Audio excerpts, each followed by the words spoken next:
Nous, sur la radio filmée, on tient absolument pas compte de la présence des caméras.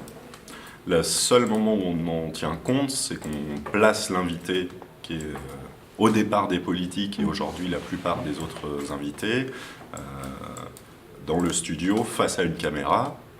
Mais même l'invité, on ne lui demande pas de regarder la caméra. Il y a certains politiques qui le font parce qu'ils ont l'habitude, mais la discussion, elle se fait avec nous. Et qu'à la radio, on a un langage corporel qui est intégré à nos pratiques. C'est-à-dire qu'il y a des... Quand tu es à la radio, tu es dans un studio, il y a des techniciens de l'autre côté de la vitre, avec une régie, et qu'il y a une partie... Comme tout ce qu'on dit dans notre voix passe à travers le micro, il y a toute une partie de la mécanique radio, par exemple tirer des virgules, envoyer des jingles, penser à l'interview qui vient après, demander aux techniciens à la fin d'une intervention de coller la pub qu'il y a derrière ou le jingle qui suit, c'est des choses qu'on fait avec des gestes. Si vous regardez n'importe qui dans un studio de radio, vous allez le voir faire ça, ça veut dire tirer une virgule, ça veut dire on colle. Ça veut dire on passe au son d'après, par exemple. Enfin, y a tout un tas de gestes qui sont propres au langage.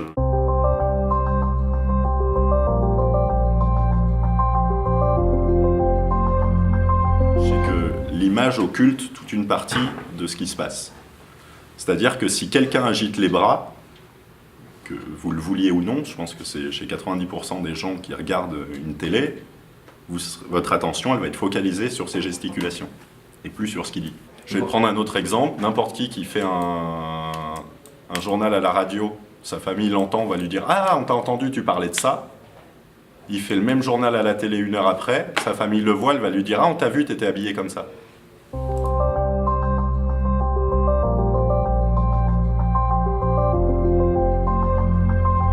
Les premières fois, c'est perturbant. Un peu, parce que forcément on l'a jamais fait, parce qu'il y a une... Enfin, je vais prendre des choses très concrètes, mais toutes bêtes, hein, mais d'un coup, j'étais en chemise et avec une veste de costume, et on est un tout petit peu comme un pingouin au mariage, quoi. Après, ça n'empêche pas qu'il y a des gens qui font de la radio avec ces vêtements-là tous les jours. C'est juste qu'à la télé, on n'a pas le choix.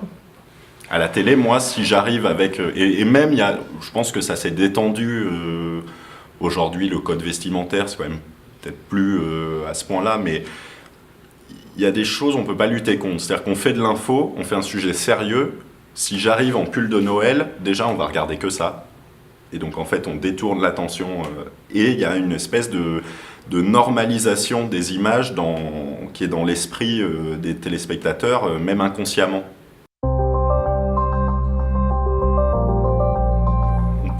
D'accord ou pas, mais ce qui a toujours fait en partie le charme de la radio, c'est que tu peux avoir le physique que tu veux, ressembler à ce que tu veux. Si ce que tu dis est intéressant et que tu as une voix et une écriture, ben on t'écoute. Là, d'un coup, ça fait apparaître des critères qui n'ont jamais existé pour nous.